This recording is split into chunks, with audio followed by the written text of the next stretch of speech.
आथिखालाव जि फोसावबाय डिलिमिटेशननि ड्राफ्ट बेयाव बेखौ सिफायनाय जादों आरो बेनिफ्राय बियो जोंनि जि राइट बे बिटिएडि ओनसोलनि गासै मानसिफोरनि राइट बर'जों लोगोसे गुबुन गुबुन हारिनि मानसिफोरनि राइट बेखौ सिख'नानै लांनाय जादों आरो गोरनायाव सेरथेनानै जोंखौ बुथारनो नागिरनाय बेबायदि खालामदों बिथांमोना रायजो राजाफोरखौ लानानै मोनसे हांगामा सोरजिदों आरो बेनिफ्राय बे हांगामाखौ दैदेननो थाखाय एबा बे सोमावसारनायखौ दैदेननो थाखाय मैया मोनसे गोख्रों 41 सानि सुबुंफोरखौ लानानै सोद्रोमा आरो बिबानगिरिफोरखौ लानानै आफाद दानाय जाहैबाय आरो बेयाव आंखौ बिथांमोना आफादगिरि महरै सायख'दों आरो गाहाय नेहाथारि महरै खैराबारिनि सिगांनि बारग' इएम बिटिसिनि लोमसाव दैमारिखौ होदों आरो प्रिमियार निउसाव आं करिना बर'आ दान्दिसे सम प्रदीप दैमारि सारनि नखराव नुजाथि फैनायाव दा बिथांखौ फंनैसो बाथ्रा सोंनो नागिरदों जिहेतु 20 जुनाव भारत बिसायख'थि आय'गा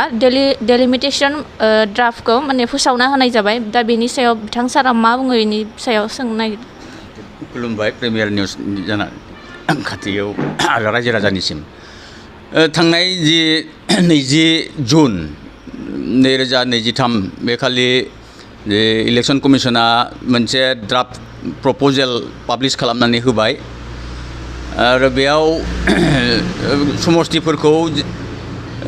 सिगांनि बादिनो लाखिदों लकसभायाव मोन 14 बे समस्तिखौ लाखिदों आरो बे मोन 14 समस्तियाव जिबायदि जों आसा खालामदोंमोन आरो बै थांनाय बोथोराव जे 2007 मायथाइनि 22 मे खालि कुलदीप सिंहनि दैदेननायाव जि इलेक्सन कमिसननि आन्दाराव डेलिमिटेशन कमिसन अफ इन्डियाया फोसावदोंमोन बिनि उल्थायै होबाय आरो बेवहाय जोङो दिनै बेखौ मोजां मोनाखै आरो जों बेबायदि डेलिमिटेशननि जि प्रप'जेल बेखौ जोङो माब्लाबाबो नाजावनो हाया। दा जों नुनो मोनदों जे बे डेलिमिटेशनाव जोंनिया दरं कन्स्टिटुन्सि हिसाबै जि मोन 11 समस्तिफोर लानानै दानाय जादों बिनि गेजेराव जोंनि बे बिटिएडि ओनसोलनि जिफोरनिखि समस्तिफोर मोन 6 समस्तिफोर जेरै तामुलपुर गरेस्वर बेबायदिनो प्रप'ज भेरगाव टंला उदालगुरि माजबाद बे समस्तिफोरखौबो बे समस्तिफोराव सोसनदेरनानै सोजाबनानै जोंखौ जेबो गैयै खैसारिजों जोंखौ खोमानो नागिरदों। दा बे हिसाबै जोङो बे बाथ्राफोरखौ सावरायबाय मैयाबो जोङो सावरायदों मैयानि सानाव जे सिटिजेन्स राइट मुभमेन्ट फराम होननाय बेखौ उदालगुरियावनो गासै उदालगुरि जिल्लानि इन्टेलेक्सुवेलफोरखौ लानानै सानसुमै साननो गोरों आरो बेबायदिनो समाज सिबियारि मानसिफोरखौ लानानै आरो गुबुन गुबुन आफादनि मानसिफोरखौ लानानै मैया सावरायनाय जादोंमोन आरो बेयाव गोथौवै सावरायनानै जों बेखौ नाकस खालामनाय जाबाय आरो बेखौ जोङो माब्लाबाबो लानो हाया नाजावनो हाया। मानो होननानै बुङोब्ला बिटिएडिआ जाहैबाय 2003 नि जे बिटिएडि एकर्ड जादोंमोन भारत सरकार आसाम सरकार आरो बिएलटिनि गेजेराव सुक्ति खालामनानै बिटिसि सुक्ति खालामदोंमोन बिनि आधाराव बे बिटिएडिखौ भारत संबिजिरनि 6थि सिरियाव सोसननानै फारियाव सोसननानै बेखौ मोनसे संबिजिरारि मोनथायखौ जोंनो होनाय जादोंमोन नाथाय बेखौबो बिथांमोना नैबे आथिखालाव जि फोसावबाय डेलिमिटेशननि ड्राफ्ट बेयाव बेखौ सिफायनाय जादों आरो बेनिफ्राय बियो जोंनि जि राइट बे बिटिएडि ओनसोलनि गासै मानसिफोरनि राइट बर'जों लोगोसे गुबुन गुबुन हारिनि मानसिफोरनि राइट बेखौ सिख'नानै लांनाय जादों आरो गोरनायाव सेरथेनानै जोंखौ बुथारनो नागिरनाय बेबायदि खालामदों बिथांमोना। दा बेखायनो मैयानि दिनाव जोङो बेखौ माब्लाबाबो नाजावनो हाया आरो बिनि थाखाय जोङो चिफ इलेक्शन कमिसननि सिगाङाव लोगोसे बिथांमोना जेब्लानाखि गुवाहाटीयाव फैगोन जुलाइ मासाव होमब्लानियाबो जोङो मेम'रेन्डाम होनानै गोसोखां बिलाइ होनानै दाबि बिलाइ होनानै जोङो नारसिनगोन आरो बेजों लोगोसे जोङो अकल बे दाबि बिलाइफोरखौल' होनानै थानाय नङा जोङो रायजो राजाफोरखौ लानानै मोनसे हांगामा सोरजिदों आरो बेनिफ्राय बे हांगामाखौ दैदेननो थाखाय एबा बे सोमावसारनायखौ दैदेननो थाखाय मैया मोनसे गोख्रों 41 सानि सुबुंफोरखौ लानानै सोद्रोमा आरो बिबानगिरिफोरखौ लानानै आफाद दानाय जाहैबाय आरो बेयाव आंखौ बिथांमोना आफादगिरि महरै सायख'दों आरो गाहाय नेहाथारि महरै खैराबारिनि सिगांनि बारग' इएम बिटिसिनि लोमसाव दैमारिखौ होदों आरो बेबायदिनो लेङाइ आफादगिरियाव गोबां जन दङ आरो बेबायदिनो एडभाइजारफोराव दङ नेहाथारि आरो बेनिफ्राय लोगो नेहाथारि बेबायदि बिबानफोराव गुबुन गुबुन जायगानिफ्राय तामुलपुर गुरेस्वर बेबायदिनो खैराबारि भेरगाव डिमाकुसि कालाइगाव बकतपारा नैबे टंला बा जोंनि उदालगुरि हरिसिंगा बा माजबाद अरां रौता गासै एलेकानिफ्रायबो लानानै बेखौ दानाय जाहैबाय आरो दा बे हिसाबै जोङो नैबे जुलाइ दाननि गिबि सप्तायावनो उदालगुरियाव मोनसे गिदिर जोङो सुबुंगौमा लागोन आरो बे सुबुंगौमानि गेजेरजों जोङो बे डिलिमिटेसन खालामनायनि जि ड्राफ्ट प्रप'जेल बेयो माब्लाबाबो नाजावनो हाया आरो बेखौ नाजावनो हाया होननानै जोंनो आलादायै उदालगुरि समस्ति लकसभा समस्ति हिसाबै होनांगौ होननानै जोङो दाबि जनायदों। आच्छा बे समाव दा 2008 मायथाइयाव जिहेतु उदालगुरि समस्तिखौ मोनसे एमपि समस्ति हिसाबै जे माबागोन होननानै जे फोसावदोंमोन गुबुन गुबुन समस्ति बा आफादफोरा बुंदोंमोन दा बेनि सायाव नोंथाङा मा बुंनो सानो? बेथ' नंगौ 2007 मायथाइनि 22 मे खालि बिथांमोना ड्राफ्ट पाब्लिकेसन खालामदोंमोन आरो बिनि नेतृत्वआव दंमोन कुलदीप सिं दा बिथांमोना जि ड्राफ्ट होदोंमोन बे मथेब्ला उदालगुरि आरो क'क्राझार समस्ति हिसाबै लकसभा समस्ति मोननै बिटिएडि ओनसोलाव बे मोननैखौ सोरजिनायनि प्रप'जेल होदोंमोन बिथांमोना नाथाय दिनैनि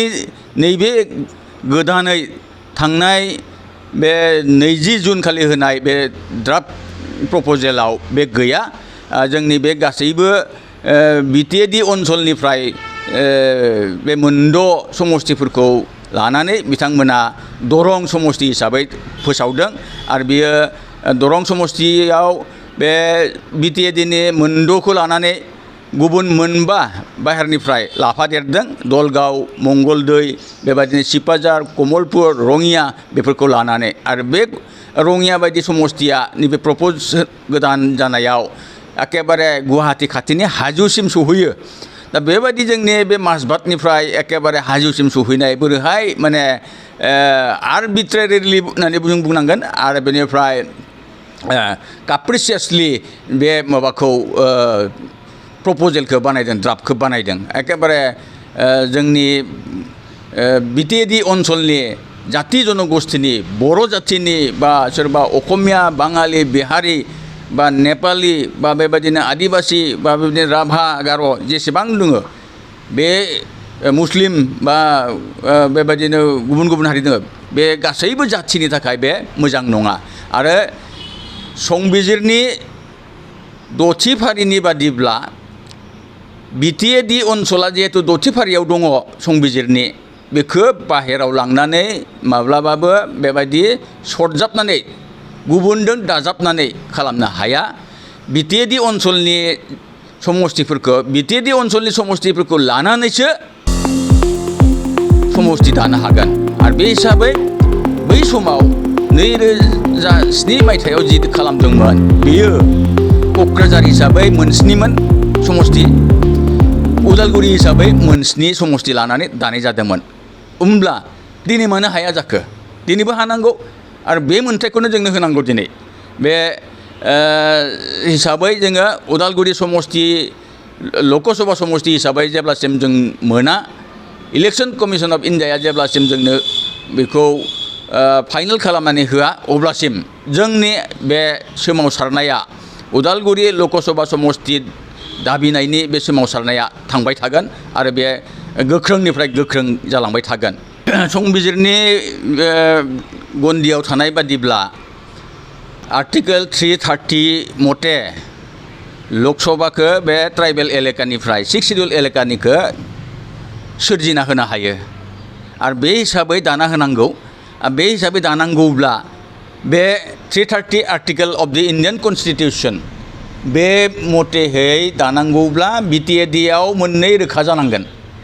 क'क्राझार समस्ति आरो उदालगुरि लकसभा समस्ति जानांगोन बेनिफ्राय लोगोसेनो आर्टिकेल 332 बेनि क्ल'ज नाम्बार 5आव थारमाने 332(5) बे आर्टिकेल मथे कुनु मोनसे गामिखौ कुनु मोनसे एलेकाखौ बै 6 शिड्युलनि आन्दाराव थानाय जायगाफोरजों समस्तिफोरजों दाजाबदेरनो हाया बेनि मथेब्ला एखुथाहैनो एक्सट्राहैनो बे समस्तिफोरखौ लानानै बे गोदान जि प्रप'जेल लकसभा समस्तिखौ दानांगोन बा एसेम्बलि कन्स्टिटुवेन्सिफोरखौ दानानै होनांगोन आरो बे एसेम्बलि कन्स्टिटुवेन्सिफोरावबो बे गुबुन जायगानिफ्राय लाबोनानै दाफैनो हाया बे हिसाबै जोङो रोखायै जोंनि संबिजिराव थाखानाय जिबायदि आर्टिकेलफोर दं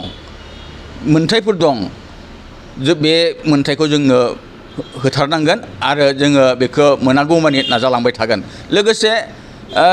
जोङो बे क'क्राझारखौ जि मोनसे लकसभा समस्ति बानायबाय आरो बेखौ एसटि रिजार्भ हिसाबै बे ड्राफ्ट प्रप'जेलाव होदों बेखौ जोङो बरायदों बेखौ दा बे जि क'क्राझार समस्ति जाबाय बेबादिनो नैबे उदालगुरि लकसभा समस्तियाबो जानांगौ आरो बेनिफ्राय जोंनि गेजेराव सोरबा हयथ' सानदों जोङो मोन 15 मोनबाय एकेबारे जोङो बुरजा मोनबाय बायदिसिना जोङो सानदों बा सोरबाया बुंनो नागिरदों नाथाय बेयाव जोङो जेबो बारा मोनाखै बे जि मोन 15 समस्ति बे मोन 15 समस्तिया बे थाखानाय समस्तिफोरनि रिएडजास्टमेन्टसोमोन मानो होननानै बुङोब्ला बै सिगांनि समस्तिफ्राव बिटिएडि ओनसोलाव ओरैहाय सिगांनि धुबुरी जिल्लानिफ्राय गलुकगन्ज गौरीपुर बिलासिपारा बेबायदिनो साउथ सालमारा बा बेबायदिनो नैबे बङाइगाव जिल्लानिफ्राय अभयापुरी बा बेबायदिनो बङाइगावनिफ्राय सिख्लाबसे आरो बेनिफ्राय बेबायदिनो नैबे माबायाव बरपेटा डिस्ट्रिक्टनिफ्राय जि बरपेटा रड बा सरबक बेफोरबायदि समस्तिया सिख्लाबहै हाबदोंमोन लोगोसे नैबेयाव भबानिपुर आरो लोगोसे नलबारियाबो सिख्लाबसे पातासारकुसियाबो सिख्लाबसे हाबदों बेबायदिनो कमलपुरा माखासे गामि बिटिएडिआव रङियायाबो माखासे गामि बिटिएडिआव हाबदों इभेन बरखेत्रीनिफ्राय हाबदों आरो बेनिफ्राय नैबे जोंनि दलगावनिफ्राय मंगलदैनिफ्राय सिपाझार ओनसोलनिफ्राय आरो ओरैहाय सनितपुर जिल्लानि बरसलाइनिफ्राय सिख्लाब हाबदोंमोन बे हाफोरा जोंनिनोखा आरो जोंनिनो जायगाखा दा बे सिख्लाबखौ एबारनि जि डिलिमिटेसन बे ड्राफ्ट प्रप'जेलाव रिएडजास्ट खालामजोबनानै नायनायावसो बे 15 समस्तिया जाहैदों आरो बे हिसाबै जोङो न' गंसेबो बा फोलेर मोनसेबो बा इन्सि मोनसेबो जोङो बारा मोनाखै आरो बेनि थाखाय जोङो गोग्गानो दरखार गैया लाब जानो हादोंना खहा लाबथ' गैया बे एखेयानो दङ जायगाखौ जिहेतु जोङो सिख्लाबसेबो मोनबोआखै बे जोंनि सिगांनिखौनो जोंनो रिएडजास्ट खालामनानैसो होदों बे एखेयानो दं बेवहाय जोंहा लाब जानायनि खुराङानो गैया बेयाव लाब जानायनि खुरां गैया बरन्स जोङो बारासो मोनबावनांगौमोन आरो नैबे जिनोखि जुन 20नि जे ड्राफ्ट प्रप'जेल बे मथेबोला सेलेन्ट फिसार्सआव होदों बिथांमोननि जे प्रिफेसाव नटआव सेलेन्ट फिसार्सआव होदों बिटिएडि ओनसोलनिफ्राय बेवखायनो बिटिएडि बुंनाय जादों जे बिटिआरआ दासिमबो पार्लामेन्टनि एक्ट जायाखै बेवखायनो नटिफिकेसनाव बिथांमोना BTAD होनना बाहायदों बे इलेक्सन कमिसना दा बे हिसाबै जोंहा बे BTAD ओनसोलनि जि समस्ति बेखौ जोङो दिनै 16निफ्राय 19 मोननांगौ होननानै बे सेलेन फिसार्सआव लिरनानै होदों नैबे दाखालिनि जिनिखि नटिफिकेसन माबा ड्राफ्ट प्रप'जाल दिहुननाय बेयाव पाब्लिकेसनाव दा बे हिसाबै बिदि बुङोब्ला जोङो 16निफ्राय 19 जानांगौमोन जोंनि BTAD ओनसोलनि समस्तिफ्रा दा बे हिसाबै जोङो लाब जादों होननानै जोङो बुंनो हाया जोङो बरन्स जोङो 19सिम मोननांगौमोन 19टा मोननांगौमोन जोङो 19 मोननांगौमोन जोङो नाथाय 15खौनो सोरबाया जुदि लाब जादों होननानै बुङोबा बे गोरोन्थि जागोन जोङो 19 मोननांगौमोन आरो बेनिफ्राय बेराफारसेथिं जोङो बे माबायाव जि समस्ति दानाय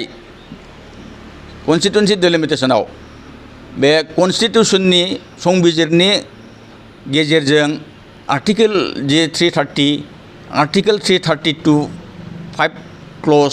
बेनि गेजेरजों आरो बेनिफ्राय 6 शिड्युलनि प्रभिजननि गेजेरजोंसो दानानै होनांगौ आरो बे हिसाबै जोङो हास्थायो आरो जोङो जेब्लासिम जाफुंनाय नङा